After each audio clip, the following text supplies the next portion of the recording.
wuxuu yiri waqtiyada sadcaalka ah ayaamaha silsilada ah xilliyada balsuure soo jire hadaa tahay sadarada dib ugu noqo Soomaali waa kuma Soomaali diba hadlay sinaantan la magacahay sanku neefle ma ogoli inuu iga sareyn karo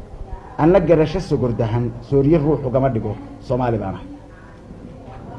ninna madax salaax iyo kama yeela seetada sasabada ma qaayibo sirta waxaan iraahdaa saabaan biyaha celin Soomaali baana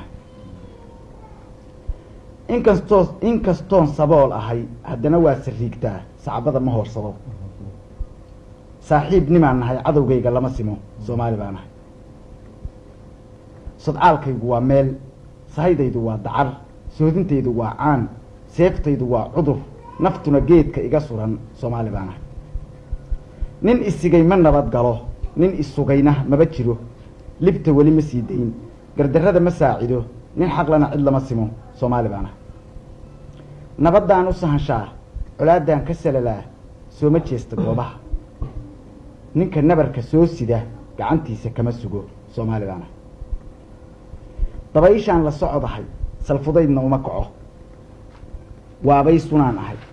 marna samawadaan ahay samir baan hagoogtaa Soomaali baana ninkaan tayidu soli karin uma yeela suu rabo sida dunida qaarkeed sanduleynta ma ogoli ninna kabaha uma sido Soomaali baana ninka iga satroonow siintaada magacale ogow kaama sugayee hana oran sababadow dareen seexda ma lihiyo Soomaali baana saan la kala jaraan ahay sumadi ay ku wada taal rag baa bari isaan yaday anaa xoolo soobsada xil midnimo anaa sida Soomaali baan ahay